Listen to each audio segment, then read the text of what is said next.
bus route did not go directly to Maple Street. Instead, it let out a whole street earlier, which meant Megan was about a half a block from her apartment building when the world went quiet. The silence had fallen subtly, with the perpetual noises of the city night being subtracted one by one. Now, on the vacant sidewalk next to the empty street, the falling rain made the only sounds. No cars or buses or subways provided background roar. No sirens or horns or burglar alarms or gunshots rang out. There was just the white noise, hiss, and patter of the rain, as constant and chaotic as television static. Megan shuffled to a halt, unable to find the strength to walk under the weight of the silence. Hello? Nothing. Hello? She repeated, louder this time. She prayed for someone to answer, even with shouted abuse. No answer came. Megan pulled her raincoat close and hugged herself. The damp chill in the air suddenly felt bone deep. A shift in some filth lodged in a sewer drain made a splash, and Megan jerked around to face it, fast enough for her heel to kick up a fan of water from the puddle at her feet. Hello? Back the way she'd been facing, a whistling fast descent ended in a massive crash in a nearby alleyway. What the hell just happened?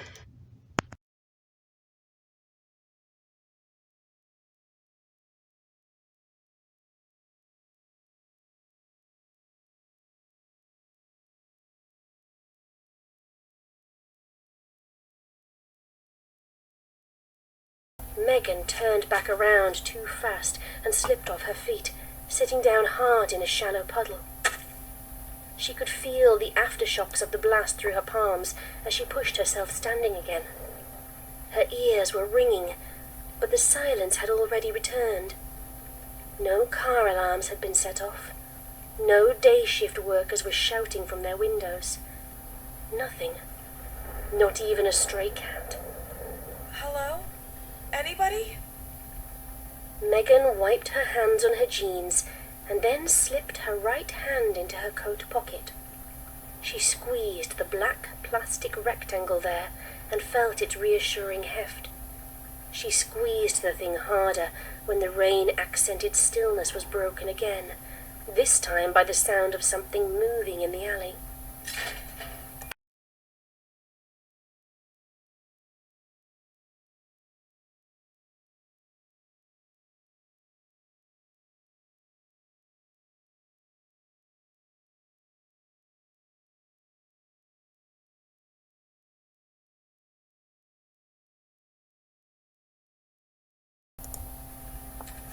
Megan walked forward with a dreamer's gait, tugged toward the impact site by some intangible yet unbreakable pull.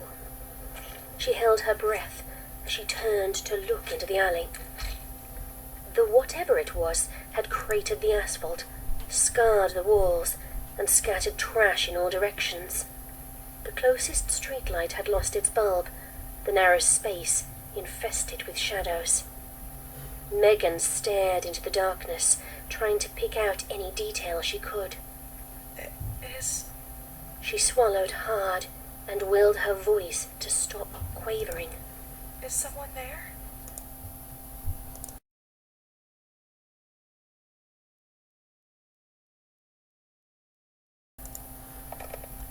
There was movement in the alley. Something low to the ground shifted and turned. It's Doc. A car had a big straight dog and drove away. Despite the plausible notion, Megan drew the device from her coat pocket. She slowly stepped closer, still in the grip of nightmare logic curiosity. When Megan got within 3 paces of the thing, it jerked up onto all fours and raised its head.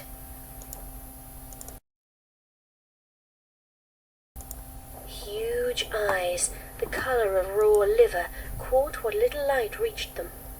The eyes widened, and the dog surged forward. With the click of a switch, the stun gun pumped 3 million volts through the no-doubt rabid dog. Harsh, crackling blue light brightened the alley like a camera flash, casting everything into stark relief for an instant.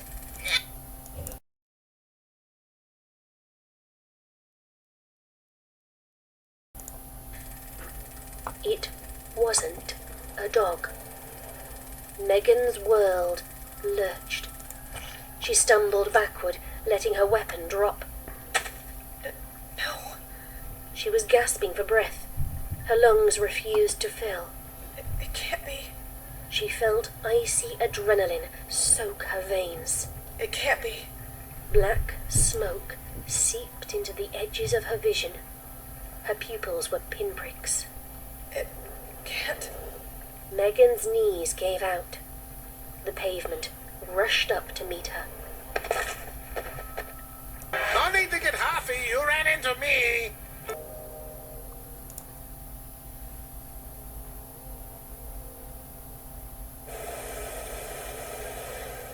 Careful now, Lyra. The spell feels a little slippery at first. Twilight flew closer and magicked heated air into the balloon, leaving the cloud behind and resuming the search for ponies untouched by the slime. Her expression grew hard from the inner pressure of her grief when she looked down at the mournful couple. Next to the cakes, Spike peered through a pair of binoculars resting on the edge of the basket. Anything?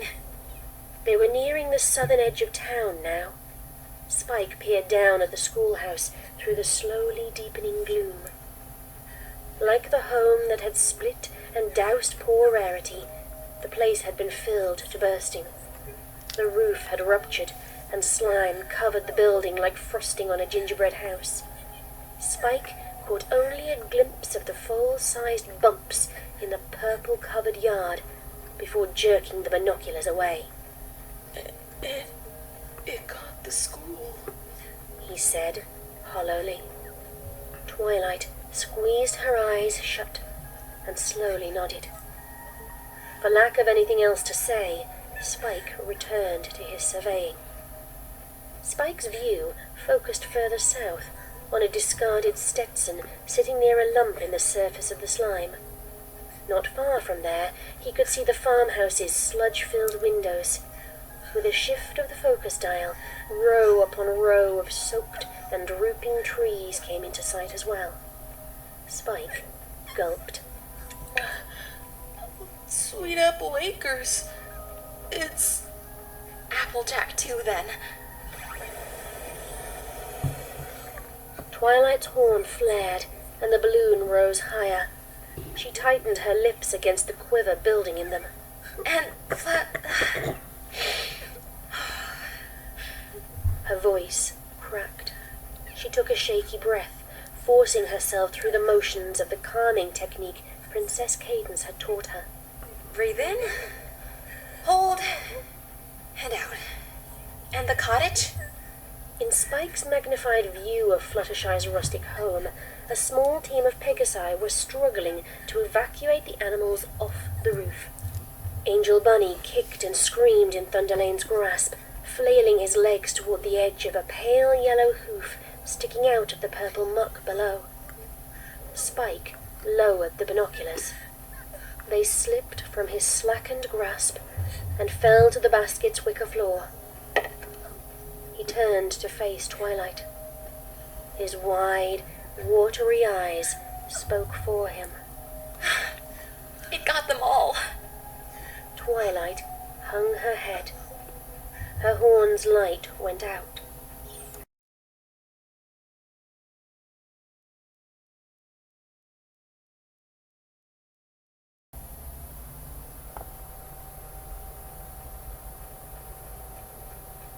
Megan drifted into consciousness with a chill wind roaring in her ears and stinging on her cheeks.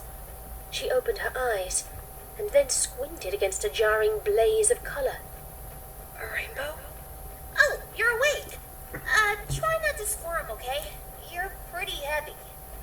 the high but husky voice had come from above her. Coming fully to her senses, Megan realized that she was who knew how far off the ground, dangling in the grasp of a small, winged, garishly coloured, talking horse that was following the course of a massive rainbow. Oh, God, no.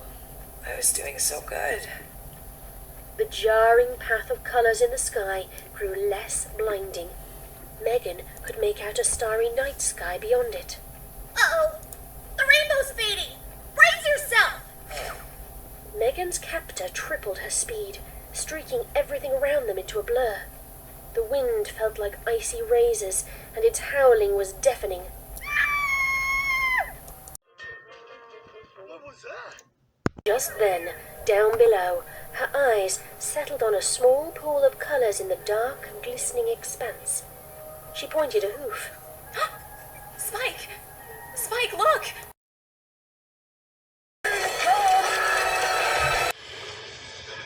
What the hell just happened? Her fingers slid on the cold stone as she tried to catch her breath while struggling her way onto all fours. Where are you really? City Hall? Library? Think. Ugh. Just wait here a second, okay? I gotta go tell the princesses we're here. The Pegasus raced off through an archway. Dozens of hoofbeats echoing on the stone filled the air with noise. High-pitched male and female voices clamoured and barked orders. Words like every pony and princesses stood out like grenade blasts in the background din. It's not real. Megan whispered to herself. You aren't in the country this time. This isn't safe. Wake up! She pounded on the stone with a fist. The pain and the stone felt wretchedly real. Damn it. Megan squeezed her eyes shut and concentrated on her last sane memories.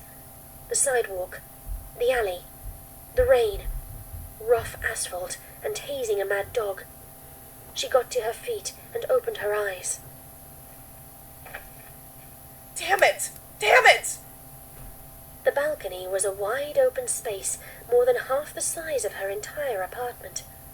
The polished stone was sparkling white even by moonlight, and gilded lanterns holding magical glows provided warm golden light. The shadows of many more spires and towers were visible in the distance. The place was easily a dozen times the size of the dream castle she remembered, and the air smelled of garbage and car exhaust. What? Ponyland is supposed to smell of sweet grass and flowers and fresh baking so the monsters can sneak up on you. Maybe I'm not all the way gone. Oh, please, yes. Maybe I'm getting better after all. Maybe I'm right about to snap.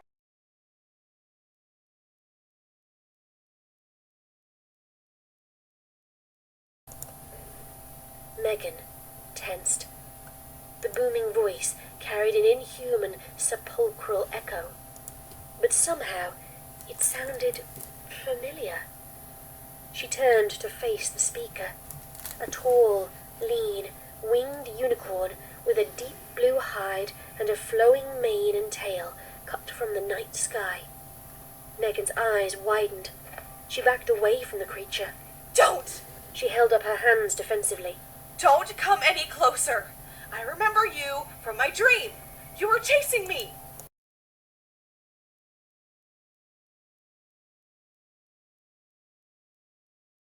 Stop it!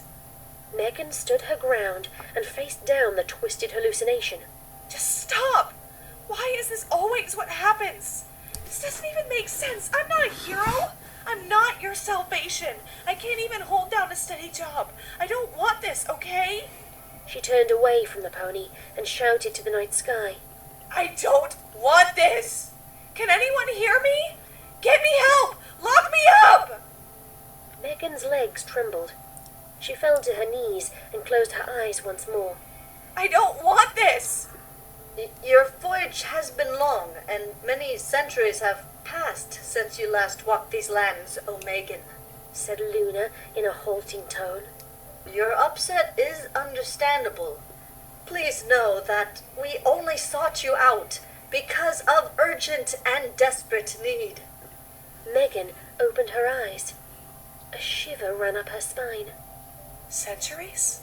At least 1,500 years, yes. Perhaps longer. We cannot be sure. Parts of our history are unclear due to the depredations of Discord, spirit of chaos. Megan shuddered. So they're all long dead now. Every single one of them? Not even one familiar face? Punishing myself for staying sane for too long, huh? God, that's sick. I'm sick. As we said, the need is dire. A terrible tide of living slime is covering the land, leaving despair and devastation in its wake. It's just you and me left right now, Rainbow. Slime. Megan staggered to her feet. That smell. That rotten, stinking, burning tire smell. Oh no. Not that. Not again. Not after. Pulled once again by grim nightmare momentum, she stepped over to the edge of the balcony and looked down. Without the rainbow and the stinging wind and the blur of impossible speed, her view of the land below was now crystal clear. The pastoral splendor of the tableau had been vandalized, like dark purple paint splashed over a masterpiece.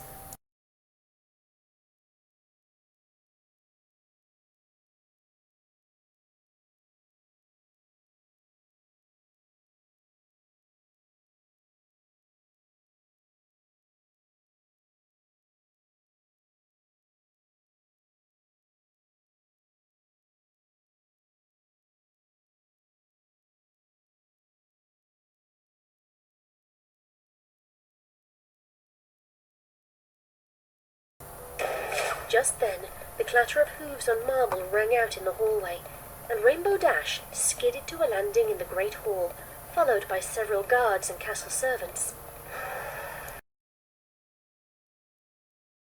Then I saw what's happening out there. What's going on? What is that stuff? And where's every pony else? Twilight?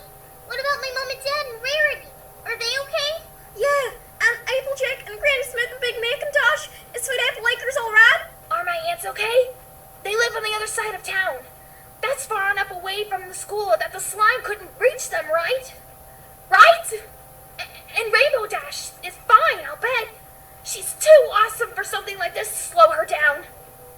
Silver Spoon adjusted her glasses to look up at Twilight imploringly.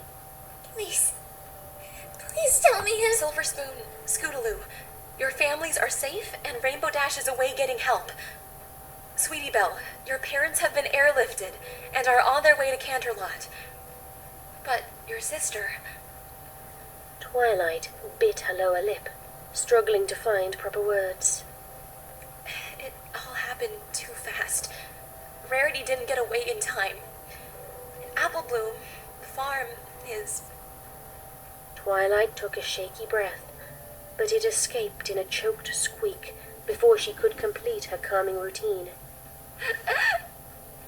I'm so sorry. Sweetie Belle's eyes widened further still. Rarity? Her lip quivered. Softly, she began to cry. Apple Bloom hung her head. Her loose mane half hid her face. But we were supposed to look after each other. All together. All... Her shoulders shook with silent sobs.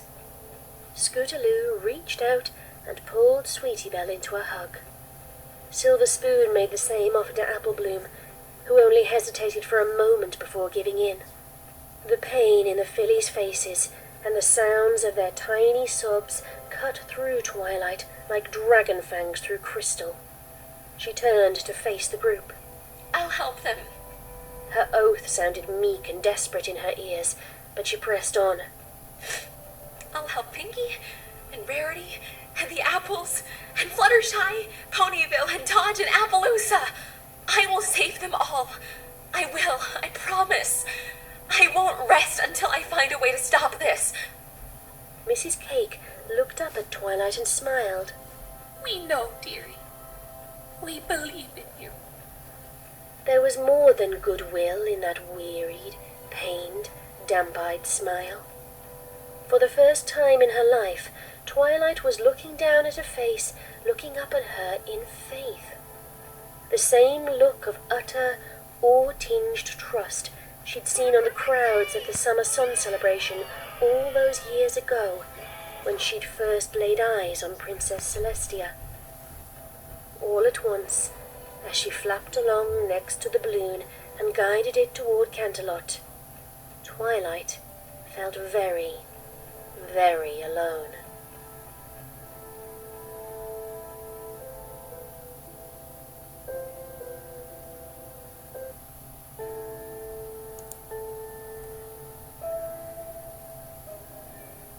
Twilight Sparkle set down the balloon in Canterlot Castle's main courtyard.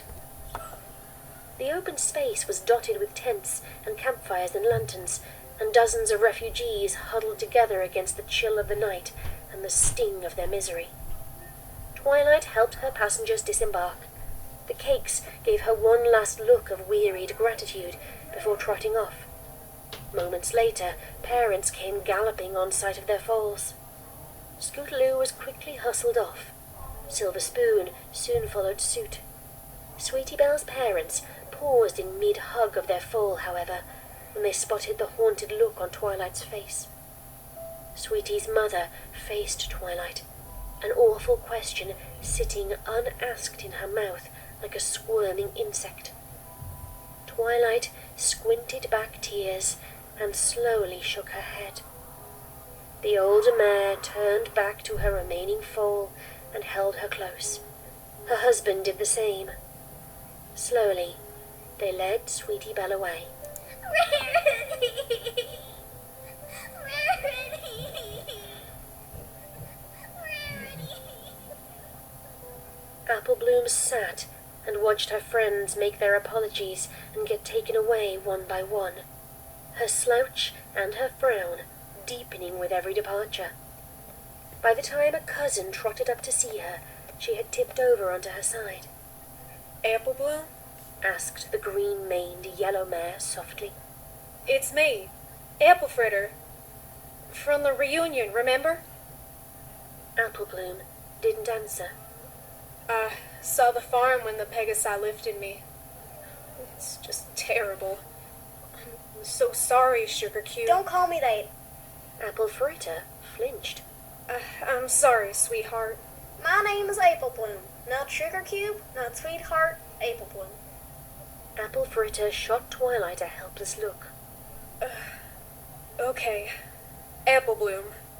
A bunch of us have gathered up in a bushel over yonder.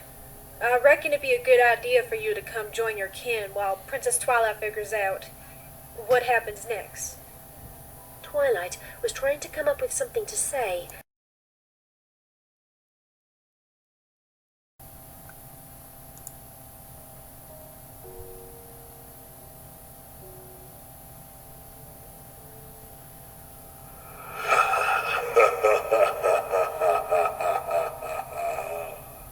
Half a continent away, Grogar the skeletal ram stood on a smooth outcropping of rock in the smooth, flooded Badlands, and watched the pony's despair reflected in the pale white glow of the enchanted slime pool. His jawbone clacked as he let out a raspy chuckle.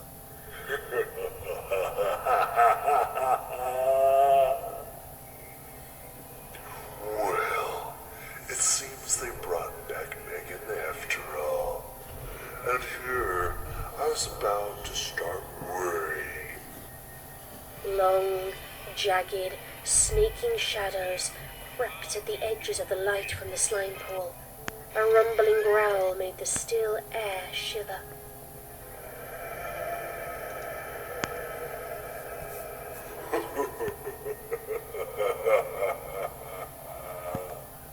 Grogar turned to peer at the darkness. The red pinpoints that served as his eyes narrowed. Yes, my minions. It's your turn now. Time to make up for your earlier misdeeds. After all, the best time to strike a foe is when they've lost hope. He turned back to the slime pool and looked down at it. After centuries of scheming, my time has come at last, and Equestria's bright future is a thing of the past. The smooth is pouring onwards, and nothing can stop its flow. Princesses, are you watching? I hope you enjoyed the show.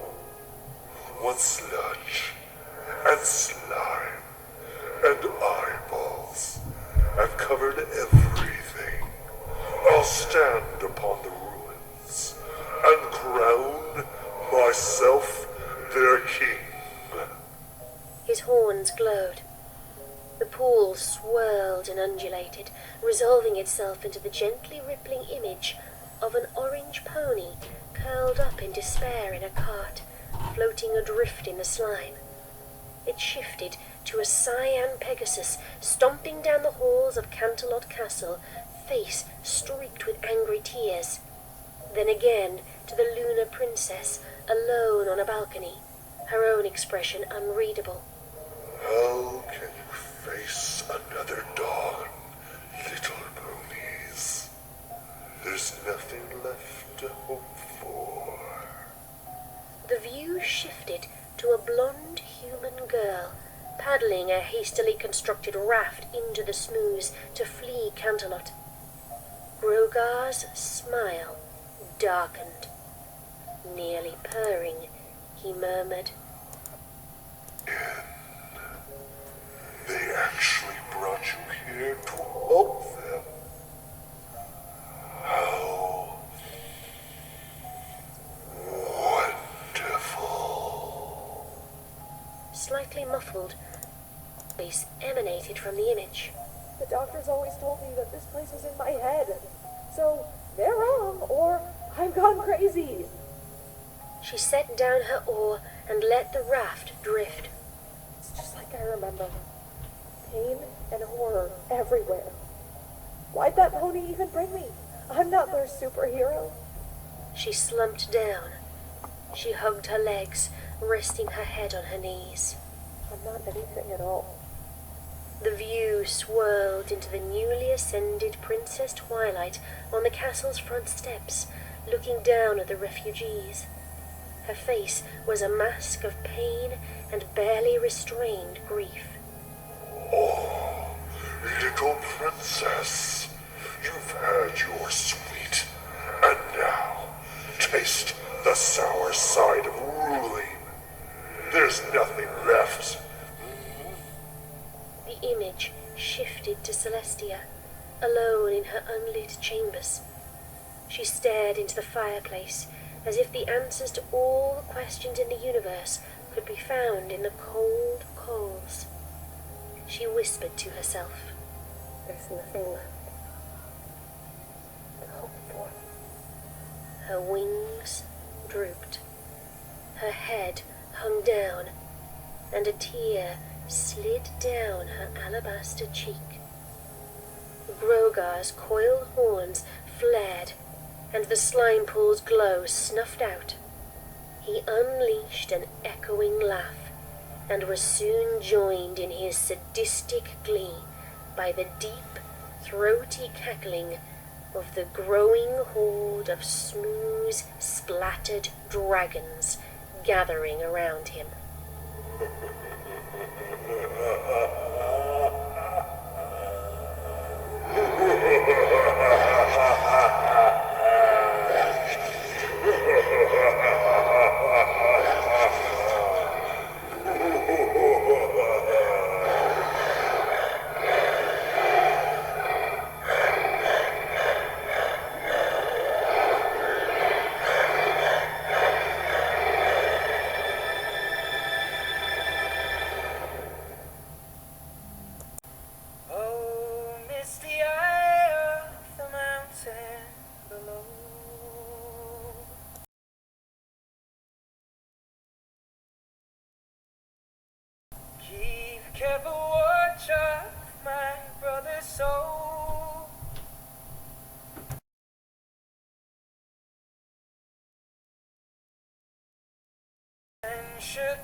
watching over during sun.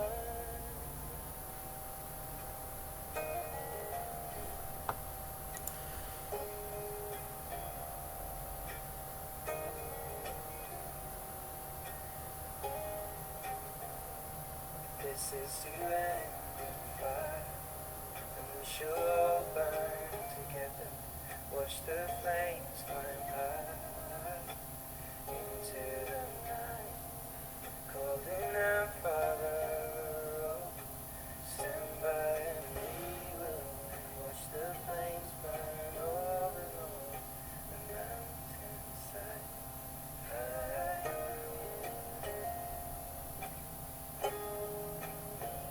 And if we should die tonight,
wake up late again? You sure did, Mickey boy.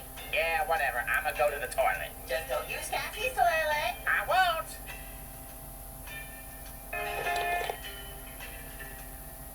Cassandra took a revenge on me, didn't she? Yeah. Well, God damn it! Cassandra, come out! I'm fine. No, I mean open up! Okay. I think you're stupid and annoying. No, not like that! Ah! You see, that's what you get when you use other people's stalls. We've been through this. I only used your toilet because the females were holding a line and because Sonata was jacking off to Justin Bieber, so I had no other option. I know, so I used their stall too. And you using mine was not the problem. The problem was you not telling me. Also, you forgot to flush. Well, I'm sorry, okay? Can we just forget about this? Right. What's done is done. Let's just put my rock to work now, shall we? And speaking of new members, we'll be having another new member joining us pretty soon. Oh yeah? Who is it? Can't tell you. It's a surprise. Uh-huh, very cool. So, Cass, what are you gonna do now that you can brainwash the Brotherhood?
They're all gone!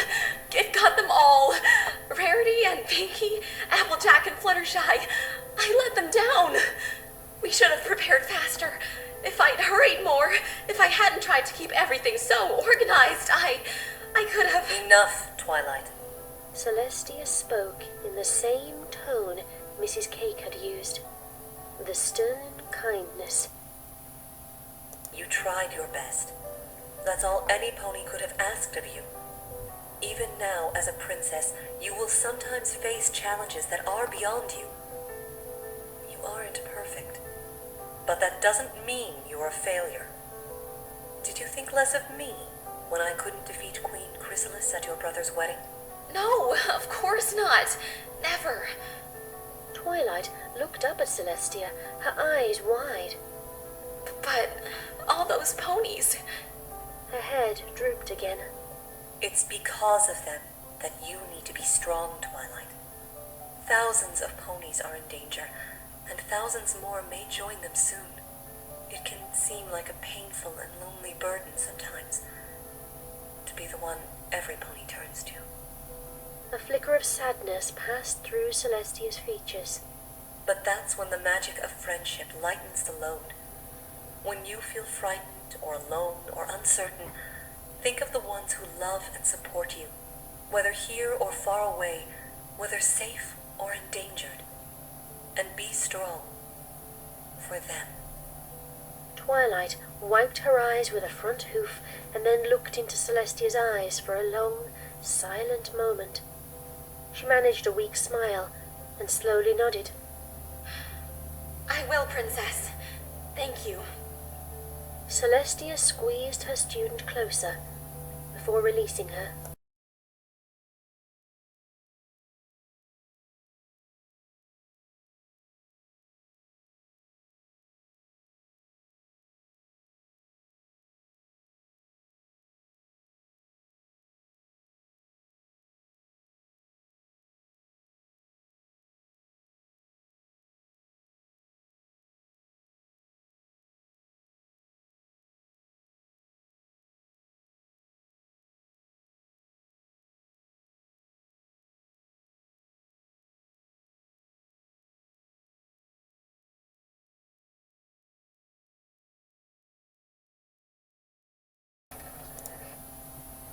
Sit with me.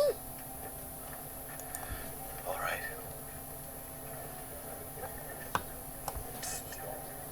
Not yet. Oh, sorry. My children, let us give thanks for this bountiful food. And let us also give thanks.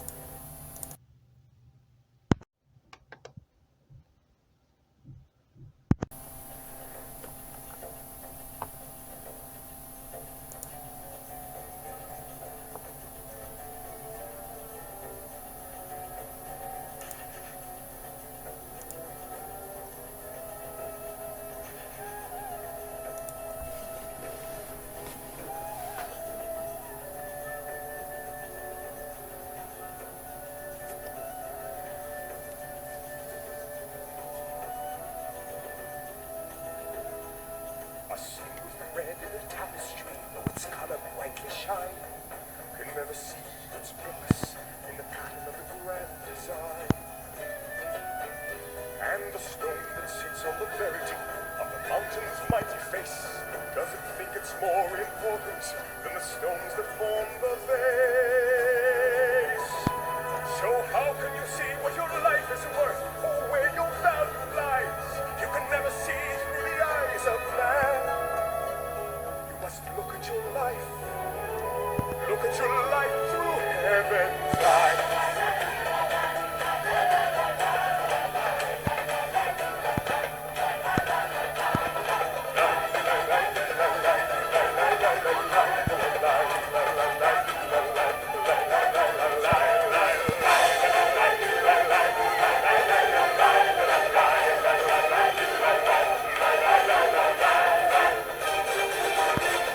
A lake of gold in the desert sand is less than a cool, fresh spring. And to one lost sheep, a shepherd boy is greater than the richest king. If a man loses everything he owns, has he truly lost his worth?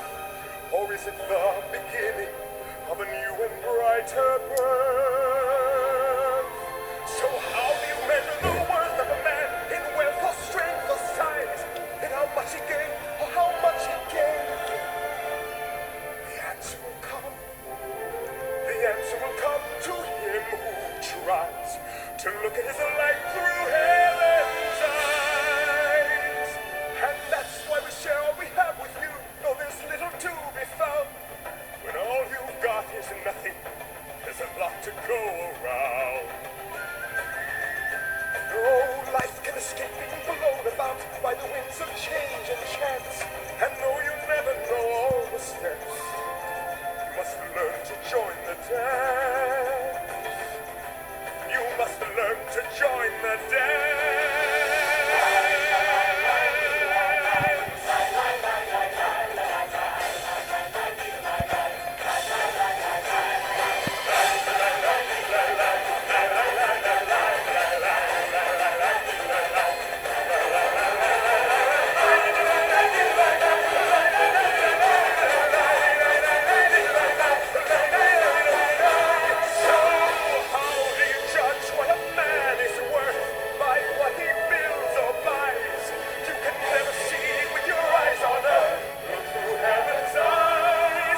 at your life. Look at your life. Look at your